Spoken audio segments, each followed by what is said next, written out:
the time has come for the grand finals of the Eastern Clash as Korea takes on Korea.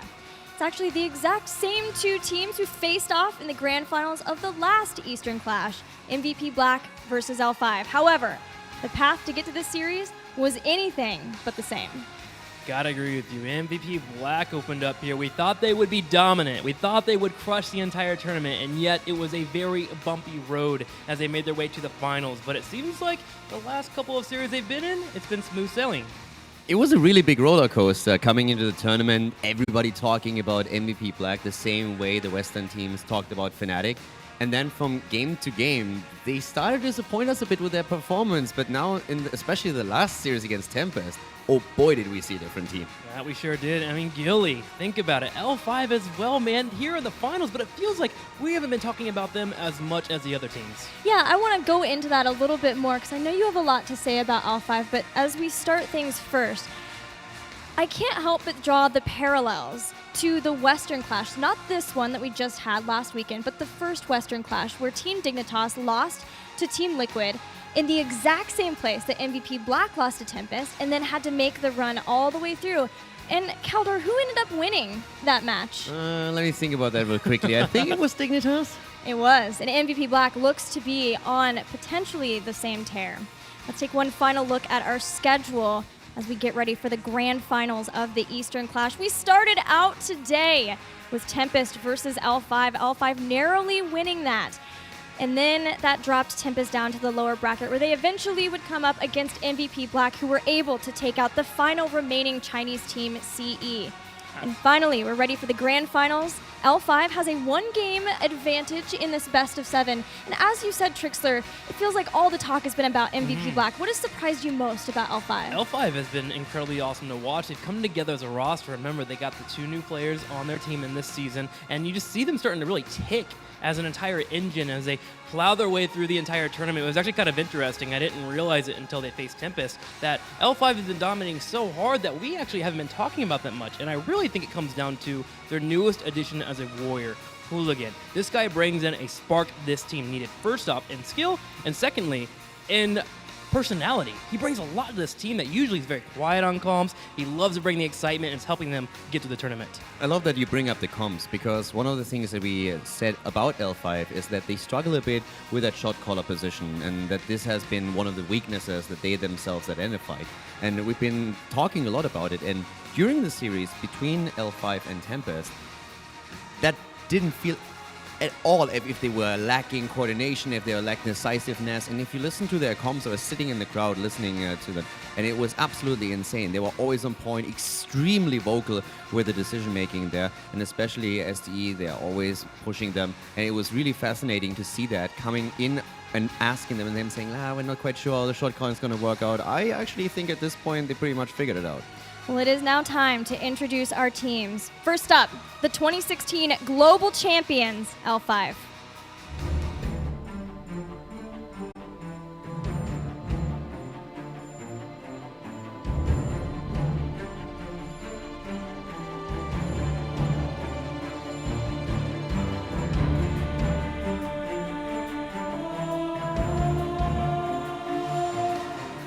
In the last Eastern Clash, L5 falling to MVP Black, largely because MVP Black were able to bait L5 into team fights, and we know L5 as a team who has always been impeccable in their rotations.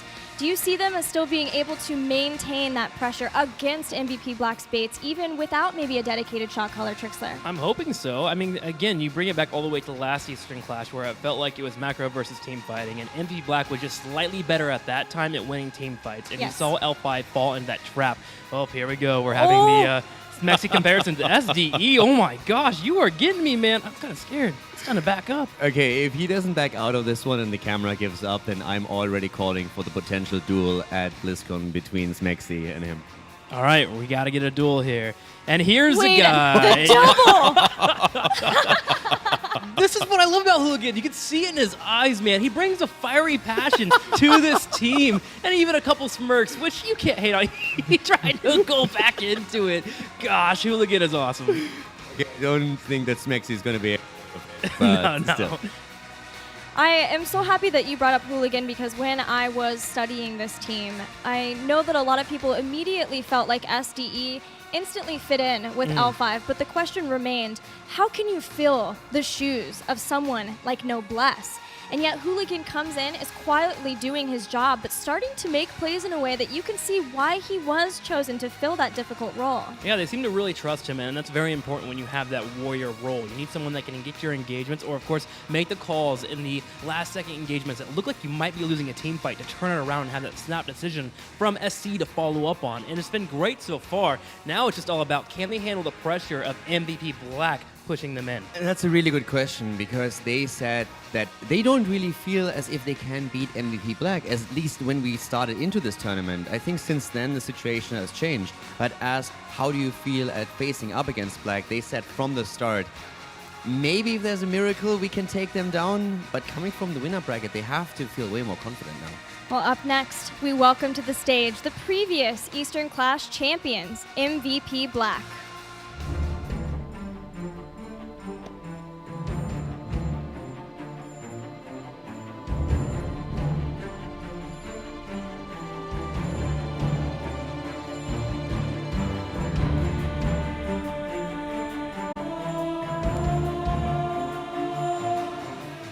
A team that seems almost unleashed after their 3-0 victory over Team Tempest. They have clawed their way through the lower bracket to make it back to the grand finals in a challenge versus L5. Trixler, the results between these two teams on and off line has been very back and forth. Very back and forth. It's actually back and forth every single tournament up to date since Eastern Clash, if I remember correctly, including the MSB. So yeah, coming into trends, it seems like L5 may get this victory, because in the league we had MP Black getting the victory, so we'll see if that will happen here. But I want to talk about the emotion behind this team right now. In the last couple of interviews I had with them, it felt like they as a team were questioning, hey, we're supposed to be dominant here. We're supposed to be destroying this tournament, and it's not happening. What is wrong with us?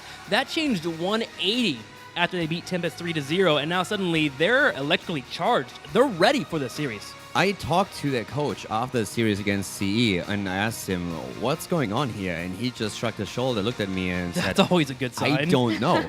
I don't understand what's happening here either. So whatever kind of pep talk he gave them after the series, it definitely worked, because they looked so much stronger going up against Tempest in the last series, and I think it probably gave them a lot of confidence. It's not only the 3-0 victory, it's the way they achieved that 3-0 victory. I think one of the things that really helped them out is taking a step back and realizing, okay, we need to focus on the Eastern Clash. Coming to the tournament, they were already stating, okay, we got this tournament in the bag. We're ready for BlizzCon 2017. We want to take on Fnatic and Dignitas.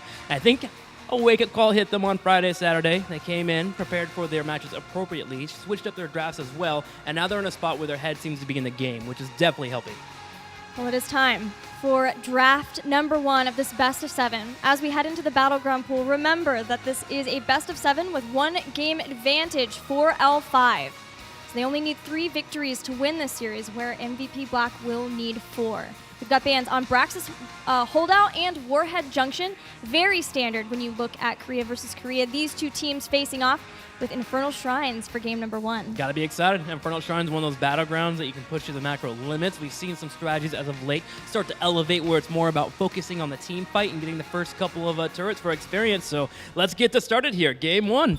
Now, one of the first things that I want to highlight with the drafting, as we have a snap ban on Illidan, is that it was quite surprising to see that there were a couple of changes in the drafts that we've seen in tournaments so far. And once again, we have Genji available, and it's immediately locked in. And this is exactly what I wanted to highlight, because in the last series, like, Genji has a 100% win ratio for MVP Black. Whenever they take Genji in this tournament, they are successful with him. And they were able to pick him up 5 times in the last 3 series, and they haven't lost a game with him. So it doesn't really shock me that from the get-go, with the ban on Illidan, they're basically telling L5, either you give us Genji or you give us Oriel. We are fine with both.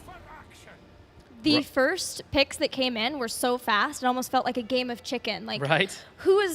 They've had time to think this out, obviously, but who is going to take time and stop first? We are confident in this. We knew that you were going to take Genji. Here's how we counter with Uther and Greymane. And that's when MVP Black were willing to pump the brakes, slow down, and consider these next 2 picks carefully, since it will be their 3 primary picks before we go into the secondary bans. I have to yell out, L5 picking up that Greymane and the Uther. Wonderful job here. Every time that MVP Black has tried to move into a Genji, their second ban has been into the spot where they try to get rid of that Greymane. Greymane right now is actually a pretty decent counter to Genji due to that nerf that we saw on that level 7 talent. Instead of having 3 blocks, he now only has 1, which allows his auto attacks to be much more efficient.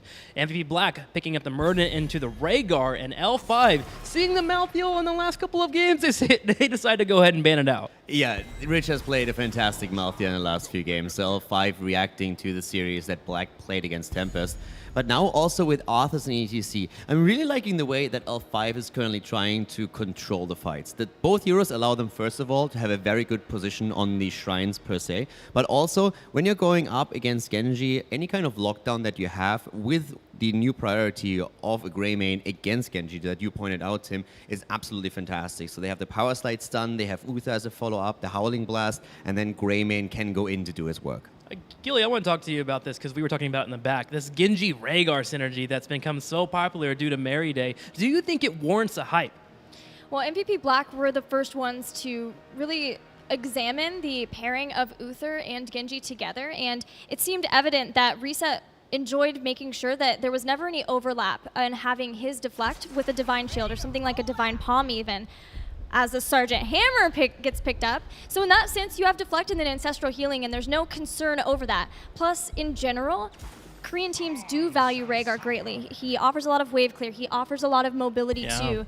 And he still does have a cleanse, which is not always the case with a lot of the supports nowadays. Sergeant Hammer Leoric for a 4th and 5th pickup here for MVP Black. Caldor, what do you think? Now, we have seen a lot of Hammer so against Tracer for the auto attacks, which has worked out quite nicely. But in this case, I'm really curious to see how it's going to work out. Hammer can actually set up quite nicely just outside of the shrines and have a huge impact. We've seen a lot of Blunt Force Gun being played. On this map, you can make arguments into both of the heroic abilities, but just simply with the auto attacks, as long as you make sure that Hammer is kept safe, this is a pick that can definitely work if you're focusing on the objective. But in theory, we could also see a bit of a side sock attempt on there, and if they don't feel confident enough to go into a shrine fight. Yeah, especially with that Leoric being on the side. The Sergeant Hammer works here, but because she's one of the few assassins, well, a specialist for a Sergeant Hammer, that have Giant Killer available at level 13. With 2 tanks showing up for L5, they definitely want to be able to milk that front line so they can handle the Greymane. If you're looking over here on L5, I would love to have some more damage in the rotation, and they decide to go ahead and pick up the Li Ming.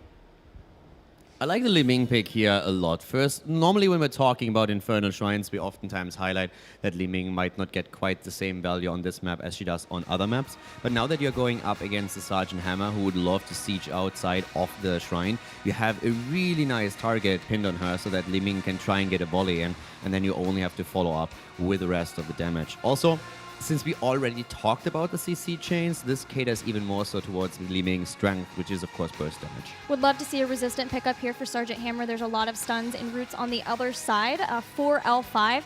But it is interesting to see the choices that came in even after ETC. Mosh Pit will have to be a consideration at all times, especially as fights happen around the shrines.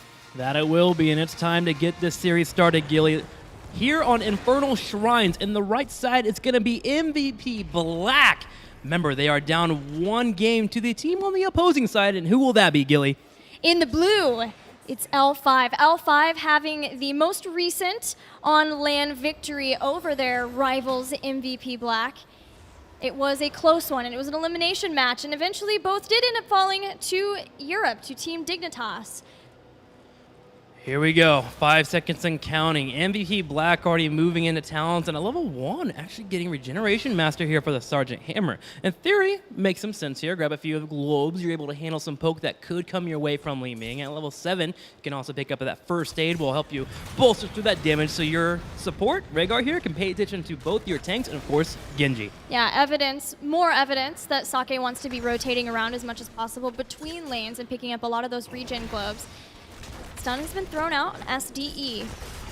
Just poking back and forth here for now. Until someone can see potentially a place to catch someone, and it looks like that might be SCSC. SCSC baited over the wall there with Reset dashing away. Might be first blood. Greymane being taken out, and L5 is hurting as Hooligan takes some damage as well. Reset will go in and claim the life of ETC to get the second kill of the game. That sets up MVP Black nicely to get a great start as well on the rotations. They're even aggressively going in after Arthas on Jungha. Trying to stop that rotation up, maybe get some minions pushed in with that Leoric, but Zhonghua will be able to finally get to that top lane, and we gotta call it out. Reset on the Genji, setting up that first initial kill, following up onto ETC. This is something that we saw a couple of matches ago against Tempest and of course CE. Genji is going to be a threat here. Reset does not mind moving in and showing that hyper aggression. Reset is such an incredible player. When I started to get to see him when he moved over from MVP Miracle to MVP Black, I loved seeing the kind of heroes he prioritized for the team. Things like Vala, Li Ming, and then, of course, once Genji came out, Genji as well. Heroes that toe the line between melee and a ranged assassin, and he plays that so well. His positioning sometimes ends up getting him punished, but more often than not, he is always set up to make sure that he is looking past the first kill and to make sure that he does get resets. We'll keep an eye on him as L5 is hoping to answer back. SESC chasing on for Kyocha, but Sake with the wonderful body block by Sergeant Hammer. Maybe she is a tank. Tis jumping out as well. Tank Sake making sure to get Kyocha out alive. Kyocha does have lightning bonds, so they want to make sure that he can be there to help clear out the waves as fast as possible, but it is a pure brawl in this game, number one. Reset taking a lot of damage as the first shrine has been started. Hooligan finding his opportunities. Reset able to get out. Swoi was being chased down as well, with Sake coming in on the rotation, using the thrusters even to help out with the fight. But don't forget, the shrine has proc to the very top. Zhonghua already grabbing a nice 14 minions to give L5 a nice little cushion while they set up for MVP Black. Now, MVP Black want to come up and ideally stall this as long as they can, but Sake has been caught. Don't see any thrusters being used, and Kyocha and Tis going into body block means they were not online, and she'll get punished for it. Now, this is the control that you expect to have against a Sergeant Hammer. They take a slow rotation, especially if they use the thrusters. Thrusters being down, Sake gets caught, and MVP Black hurting for the moment. But look at the experience. A slight lead here as Leoric is going for that Royal Focus build, focusing on clearing both the middle and bottom lane. Yeah, exactly. That's what I was mentioning, is that MVP Black just wants to stall. They're not going to take this shrine. They never had that in mind. They just wanted to stall as long as they could and push back and forth the lanes with the Royal Focus. It is unfortunate that they lost Sake. They don't get the same kind of lead that they would have otherwise, but they're still going along with their plan and not deviating immediately just because they did lose their Sergeant Hammer. So Rich here on the side harassing SESC. When you do get that Royal Focus, remember you get that extra damage on your cleave, and it's actually solid enough that you beat Greymane in a duel, especially post level 13. So you're seeing the power there from Rich as he handles that Greymane, who's hoping to soak out the middle and bottom. Towards the top, Punisher does push in. One lone turret will be taken out, a second one getting low as well. But when you have a Sergeant Hammer station is sitting underneath the fort, kind of hard to push into. Now, a lot of our Western audience might be watching this and have watched through the draft and been surprised to see that Sergeant Hammer pick, but it's always a possibility for Korean teams, and especially someone like Sake, sometimes even with L5 with SCSC. It's just a pocket pick that they can pull out, maybe even sometimes on Battlefield of Eternity. We've seen that once in this tournament already, as a way of being able to siege up and control a zone so effectively. Speaking of control, poor Li Ming meets her fate. Reset showing on full display while mages have kind of fallen out of the meta, especially in the Western scene here. Having that low health pool and the lack of mobility, even Li Ming's mobility is not enough to handle Genji, diving the tower and taking her out. Li Ming will have to think twice before setting up next time. And back to your Sergeant Hammer point. Yes, MVP Black loves playing the Sergeant Hammer. In fact, this was a meta for a few weeks. Gosh, I would say nearly 6 weeks in HGC Season 1. But hang on here. Engage happening. Tist in trouble. As he's on the left side. Going to be a big power slide. Reset using the deflect with the cleanse. Gets out just barely. A lot of the mobility has been used, but the damage has been done. MVP Black, with that 1 kill on SDE and forcing rotation up from L5, used that Sergeant Hammer immediately to start sieging down some of the structures. And that not only sets them up with an experience advantage, but they're looking forward toward later on when they can control shrines and get them. If they don't have to worry about the forts in the way, they can focus on more important structures like the keeps. Leoric playing the Royal Focus build correctly, and this makes me so happy. We've seen the Royal Focus build at least 5 times this tournament, and every time that I look at and engage, Leoric is always moving in and trying to force a 5v5. This is how you play Leoric when you're running for the Royal Focus, trying to clear out the middle and the bottom, get your team the experience lead. And MVP Black has an entire level set up. Now, don't get me wrong, with the Royal Focus build, you can still dive that back line, put some pressure in, but use it in the early game towards your advantage. And Rich right now showing the full understanding of this build. Trixler, while you may not be able to rely on Rich to play Murky, you can at least rely on him to play the Royal Focus build. Owes me $10, Gilly, and I'm going to get that $10 from him. I believe it. Maybe with his hard-earned prize winnings. That's if right. He's able to win this grand finals here. But they'll have to win 4 games because they are behind initially. Reset falling quite low in health, and L5 will be able to take him out with the power slide in. Yeah, this is the one concern when you're not playing with that Leoric, because you have to watch out for these 5-man converges on your opponent. Now, we thought Reset had a chance there to maybe get the perfect defense, jump out from the fight, but he got stunned there from Uther right in the middle of his jump, which allowed for L5 to swarm him and get the kill. MVP Black does bring Rich down towards the bottom shrine, though, with that 10-level advantage. They're hoping to clear it out. Clever use of Entomb. It's a low cooldown just to deny SCSE from getting back healing up as fast as possible. And that plus the heroic abilities from MVP Black enables them to make sure that they still get the shrine. And with the Sergeant Hammer, they're looking to put a lot of damage in right here. And this is where Sergeant Hammer can be quite the thorn in any side of a fort. He's going to set up here, break down the turrets, and sit on the outskirts of range. Luckily for L5, they of course drafted the Li Ming. She can poke from the side, but Kyoto doing a really good job of staying near Sake to provide the heals. Here comes Reset with the Dragon Blade. They're looking at Hooligan. There's the wind up. Hooligan getting low. One more focused attack. Got the auto attack. Reset gets knocked back, and Hooligan stays alive. Now Jiang Ha's moving in. They have heroic abilities, and there are a lot of MVP Black deep in the lines of L5. Army of the Dead has been popped. Here's Greymane as well. SCSE, he charges in. He's going to kill on Murden. The fort has fallen, but L5, they have a chance to chase. But Sake, he boosts on out. He says goodbye and deuces. We are happy with the fort. We will gladly sacrifice our TIS to make sure that we can take out the fort. We are fully focused on structures. We're MVP Black. We like to fight. It's just that this game, we're fighting your forts instead of you. What a crazy way to look at this game when you compare it to the first Eastern Clash, where L5 was playing the style that MVP Black is currently showcasing right now. Instead of full-fledged aggressive team fighting, we have them controlling the battleground. It's such a lovely way to see this team just change up their style. Even changing it up in the middle of this tournament, they came in very stubborn in their drafting. They never played double warrior. You would never think of the likes of Rich playing a Leoric,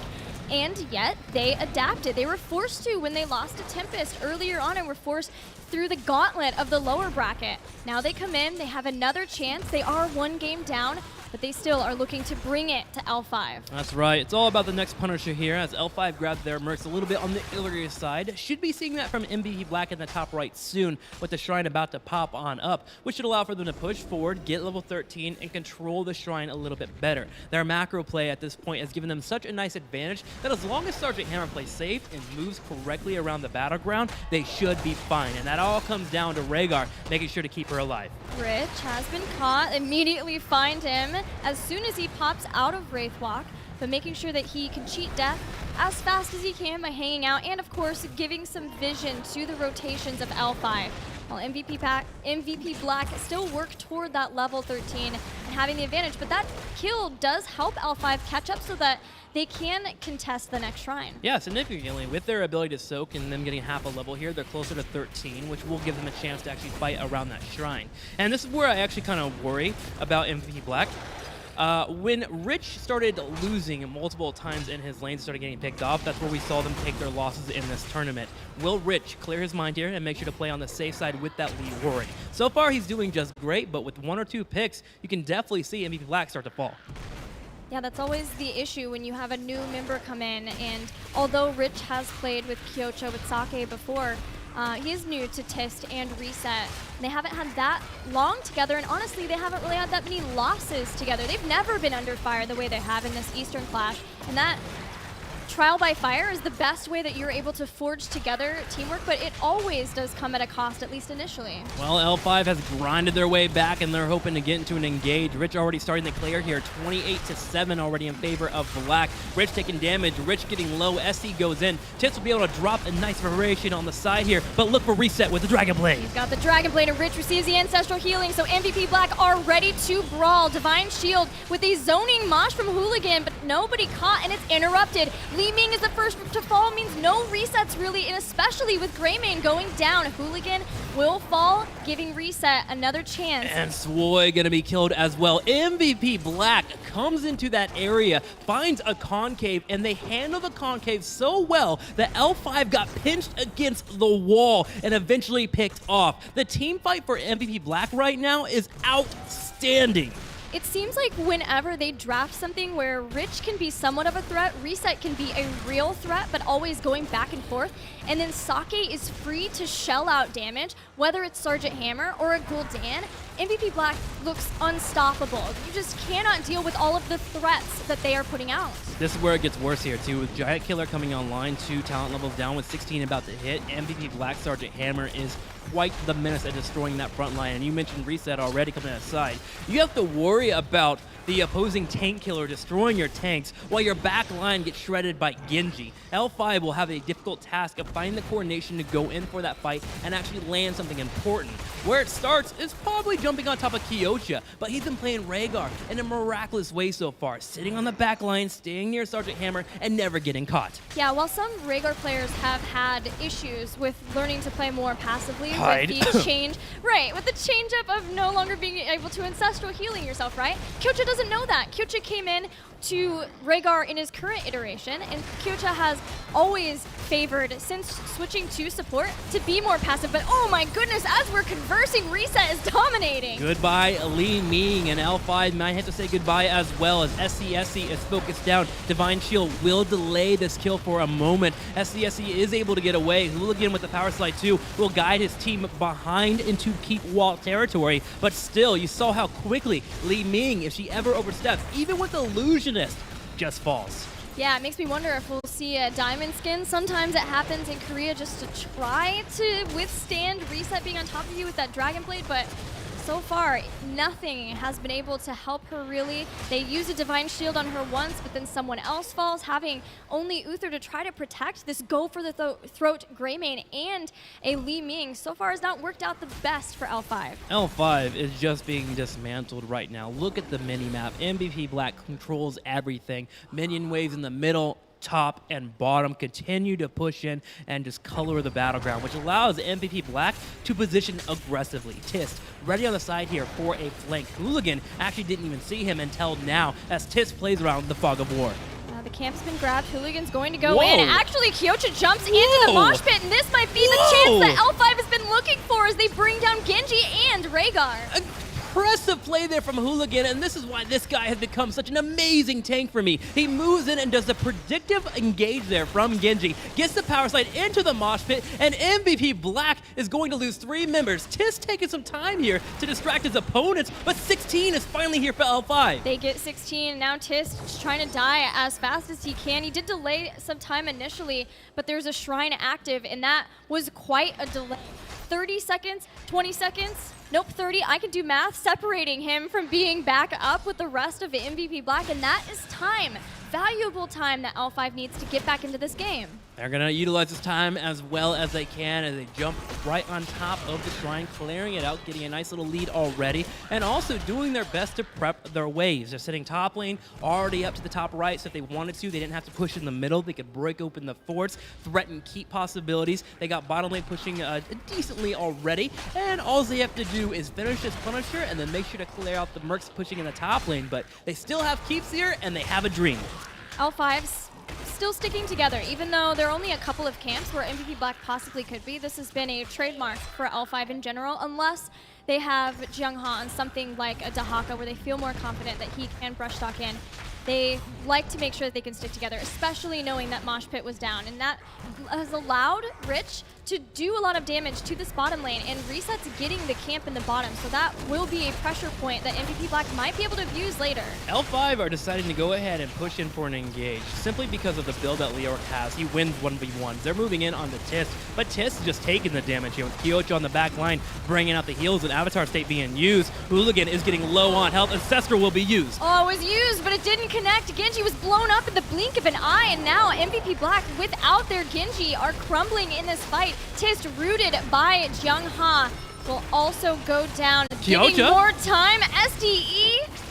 Are they going to get Sake? They're trying for it, but he is going to live. Leoric was actually on his way for a massive flank, but L5 realizing, okay, Leoric's not here. We don't have to worry about Entomb. They go in for the engage, and they obliterate Genji, who was the most important kill. Then they can move in for Sergeant Hammer and Rhaegar.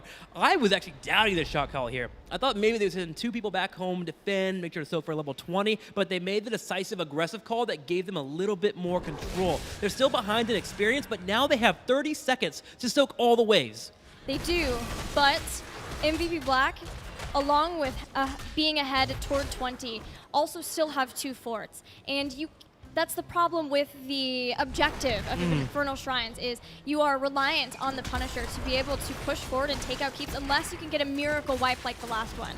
So L5, not out of it by any stretch of the imagination, because they have had time now to soak their way up to 20. They will be able to contest the next Punisher, and they got the last one. But they still definitely want to take out as many forts as they can. Yes, they would. They got to open up the map, and that's going to be done through the Punisher. Their hope is that the next Punisher won't be in the bottom lane. If MVP Black does win it, they can push in with that keep wall being already there, move in for a keep, and if Sergeant Hammer gets set up, could be core or additional keep. So L5 setting everything he can for the waves. Top lane pushing in. They have hit level 20, and they are sharking around. I'm looking at Hooligan. What's he going for that level 20? There's always the Bolt. He can move in, go for aggressive play. We've seen Torbus, which can always be good if Sergeant Hammer uses her thrusters and comes back into the fight afterwards. But we'll see here as 20 still lingers. Even a death battle, if he feels like he can pick it when a team is focusing him down, if MVP Black feels like with their giant killer, he would be the optimal target for them.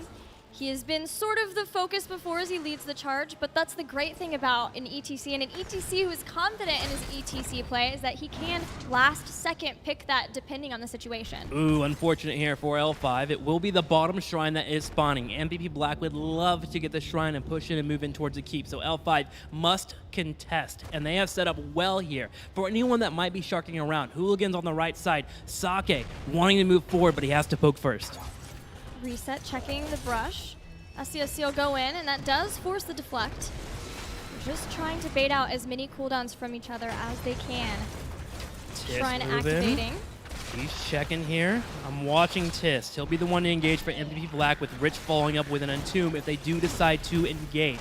SCSC and crew actually look scared here. They're poking with their cocktails. Jungha leading the charge, seeing who we can catch with a Howling Blast in a difficult choke, especially if that's Sake, Reset, or Kyocha. He finds Tist, forcing him back, and they're going to step onto the point. Very close in Skeletal Defenders. Incredibly tense between our two teams. MVP Black holding a nice concave. L5 trying to find a way to funnel in while Hooligan keeps getting poked here. Swoy is being delayed in terms of his heals. He keeps trying to use them on ETC. And Entomb is dropped, making the Divine Shield and Army of the Dead both be used. Reset sees an opportunity and uses the Dragon Blade. He's going in, he's slashing. The Ancestor Healing comes out, but here is a mosh pit. They turn around, they focus Genji. It's going to be the Torbus. Genji still hasn't fallen, but Hooligan gets on Sergeant Hammer. 1-for-1, Greymane and Genji. Greymane and Genji are both down. Those are 2 big damage dealers, but the Punisher has been nabbed by L5, and MVP Black need to get out of here. They do not want to be stomped on by this Punisher, but MVP Black sees Swoy as an opportunity to kill him. He is getting so low, but uses the self-heal. He lives! He's going to be able to make it here. 2 important kills. They're looking for Rich as well. Rich will be able to Wraith walk away. Swoy still low on health, can tap himself off. They're going to keep moving in here towards the fort. A full health Punisher. They have 4 versus 3, which is still okay for MVP Black. Remember that Sergeant Hammer, as long as she stays alive, she's got that range. That tour bus from Hooligan was absolutely outstanding. Recognizing that, okay, Genji is done, we need to reset this and move forward with the power slide so that they can make sure and try to get Sake. It didn't end up working out. In the end, Sake got away, but now MVP Black at least know what the capabilities of Hooligan are because he picked that up. That's right, the threat was good enough, and L5 deciding with Genji spawning, it is not worth it to sit here and allow for him to poke you down as you move across the map for your escape. Even with the Sergeant Hammer, it would be just enough. They pull away, get a little bit of keep damage, and we've got a game on our hands, Gilly. Still no keeps down at 20 minutes into Infernal Shrines. The later this gets, the harder those Punishers hit, the scarier death timers hit. And we don't have a mouthfeel this time, so nobody's stopping death this time. Kind of an odd spot here for L5. Obviously, you want to grab the Punishers, but the most optimal one that would actually help you out here is in the middle lane. You'll be able to at least threaten keeps, as MVP Black had such a good early game, a strong mid game. They still have one lone fort to the top right corner that they can use for an extra layer of defense if a Punisher comes their way. So for now, it's all about wave control, setting up, making sure that you have waves pushing towards your opponent, so you'll be good to go and actually contest that full shrine. Yeah, it's been cool to see Rich prioritize that top lane so much because they know it is a frustration point for L5 that they haven't been able to take out that far. And in fact, L5 are posturing up, taking out the Shaman that were grabbed by MVP Black and getting their own, and setting up in a way that makes it look like maybe they are considering just trying to take that down the old-fashioned way. Hooligan on a ZTC, moving to the middle here, assuming they might see somebody come in for rotation. Once they realize all 5 of the teammates are here, they clear it safely. MVP Black in the top right corner. Look at where Genji and Murden is. If we see L5 move towards the top lane in any aggressive manner, they have the pounce. They can hop in and force a fight. But L5 runs to the bottom, constantly moving in. In fact, they may threaten to keep here that they saw Leork in the top lane. Yeah, genius that they use that mercenary camp to get a even nicer target, the keep. And that should scare MVP Black enough that MVP Black now has been seen clearing out this mid. Hooligan goes, he's looking to strike. Reset using the Dragon Blade as a way to get away. Dragon Blade being used here. Turns around for the slash. L5 looking for the escape. Rich is on his way. He wouldn't mind coming in for an entomb and landing that on Arthas even. Bring out that Drain Hope. But with Dragon Blade being utilized here by MVP Black, that is one massive heroic that is down. Li Ming's going to be happy about that. Yeah, she will be ecstatic to know that that's not going to be back for another 85 seconds. MVP Black still want to fight over the shrine despite not having that Dragon Blade. We'll see how it works out for them. Sake take and poke, focusing down whatever tank he can here. Hooligan does have a power slide up. Tisk holding the bush on the side here while Rich and Reset work on grabbing minions. A Howling Blast will connect, but it's not the moment. Hooligan's not going in yet. Tisk uses Avatar. A lot of us, or L5, starting to go back. And Reset goes down. Reset low, but has deflect.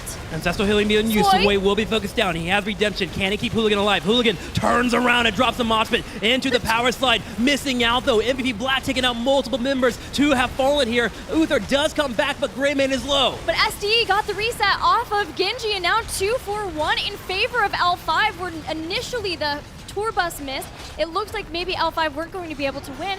They still get the second kill on Genji, and that is huge for what it means for the shrine. Greyman was falling down there, and now it's going to be a 2-for-1, especially with Uther coming back on that redemption. Tisk is a main target as he is in the front for Zhonghua. He turns around, he hits the Howling Blast. It is on Sergeant Hammer, but here comes Li Ming as she gets one big combo on Murden, and he will fall. And that is another staggered death just before Rich could come back in and make this a 4v4. L5 are going to back off, step back, giving MVP Black some time to get some skeletal defenders. Seems like Li Ming wants to grab some mana. She was getting relatively low here. Wants to maybe come back on the later side. Deciding to play on the safer side instead of moving in for the shrine. I can get the idea as Leoric with Spectral Leech, of course, very strong against an Arthas in particular. We do have the minion wave in the bottom lane, though, that has to be cleared up as it has done some damage to the keep. But here's Sergeant Hammer to clear it up. Yeah, so it looks like L5 were willing to say they have to deal with bottom. They don't have Murden. So they are not going to have their full capabilities, even if they get this Punisher. And we can even get a kill on Rich. Granted, it's Rich, It's Leorc, so we can come back faster. But it is still, L5 feel completely confident in being able to just clear up this Punisher without it really even getting to their structures. Well, Greymane back here. They're 5v1ing this Punisher. Gotta watch out for the big jump. Clumping a little bit too more for my taste than I would enjoy here. There's a big jump. It will hit Hooligan. And then kind of back towards the keep at around half health. They can actually save their keep. Keeping up with the poke, the cocktail's coming out, and Li Ming and crew will do a solid job of holding the line. I don't know if I've ever seen such amazing patience. 25 minutes into a game to say, let's just let them get the Punisher because we have already gotten a lot. We've already almost taken out the bottom keep. It's a risky decision, but one that looks to pay off. The keep starting to fall lower in health, though. MVP Black look keen not to give it up. Sake taking damage here. The Howling Blast hits, and the cleanse will be late. Hooligan goes in with the Divine Shield into a mosh pit. He does hit Genji, but he turns around. He's looking at Rhaegar. The stun of Rhaegar will hit, but Li Ming has already fallen. Oh no, the tour bus actually let Reset get out, and that is what let him Dragon Blade Li Ming to death. Now he takes out Greymane. Hooligan falls to an auto attack, and Reset is wiping the floor with L5. A misfired tour bus may be the reason why L5 loses this game. In fact, it's looking like it as MVP Black charges towards the core, and they're going to start burning it down here, moving through the armor, knocking it lower and lower. It's down to 80%, and Gilly, this is looking like it's game. A 5-man team wipe spells the end of the game for MVP Black. They will take a victory, and with the one game that L5 already had going into this series, ties it up 1-1. Pretty insane series that we had there, and I think it proves one for all that Sake is actually a tank player at heart. That he is, man. The great body blocks, incredible to see as well. Man, seeing that matchup, it was so incredibly close. We had such a good early game from MVP Black, but that late game became crazy. The early game was absolutely insane. They had a 3-level lead, and it looked absolutely dominant. And what really turned it around, I think, was over and over in every fight Hooligan. The mosh pits, the first mosh pit that he got enabled them to get a triple kill. They closed the gap. All of a sudden, they could get objectives. They were pushing with them. And then later on in every single fight, it was just the battle between him trying to get the mosh pit and the tour bus. And of course, on the other hand, then Sake with a potential interrupt. Well, Kaldar, why don't you break down a couple of the key moments you found for us to look at from that game? There were actually quite a few, but we have 2 replays that we can definitely take a closer look at. And it's mostly about the mosh pits that I already pointed out. Now, this was one of the fights that we had early on the Shrines, and early on level 20. It was a long game. So, first of all, we had the Entomb, and they are trying to take Arthas down. The Divine Shield comes out, but this is where Hooligan in the back is already waiting for a potential mosh pit, and this is what really turned everything here. So he gets the first mosh, and just at that moment, Genji is actually safe, but you can see how he goes with the tour bus in, and this is where everything turned then against MVP Black. It was incredibly well executed on their part, kept them in that fight, they get the Mortar Punisher, and then they can just chase them down one after another. I would say the saving grace for MVP Black in that situation is that they did such a great job with the infrastructures early on in the game. They held on to many of their forts, and that just basically resulted in the Punishers on the side of their opponent of L5 not getting as much value as they really were hoping for. And in this case, we see a second situation was all the way up at the end, and you can really tell Hooligan wants the mosh pit. Everyone knows that it's going to come. I love how Rich now uses Entomb to make sure that Hooligan just doesn't get the value. It's the Holy Cow with the Divine Shield. But just because of Rich's Entomb, they couldn't get the value that they needed out of that combo. If this combo hits without Rich dropping his ult, I think L5 could probably have saved the game, at least for now, and try to delay it to the next shrine. Yeah, it even seemed like there was a slight miscommunication by SC and Reset. They had 2 different targets they were trying to focus on, where we had Li Ming jump on top of the Genji, trying to take him out there, while SC didn't jump on top of the Genji. He went over to the Rhaegar instead. Right. And spreading your damage, obviously, in that scenario just didn't quite work out. I love those 2 highlights that you picked because it is essentially the same exact thing. Tourbus initially hits Genji, except the first time Genji gets low enough that they're able to take him out, and the second time, once you Tourbus, Genji is still healthy enough that he can go back in with Dragon Blade and take out Li Ming. So it was really cool. Thank you for that. We've got map number 2 ready, or for game number 2, and we'll see what that is going to be. L5 choosing to have, very likely, yes, first pick, and MVP Black have chosen Cursed Hollow. Cursed Hollow. So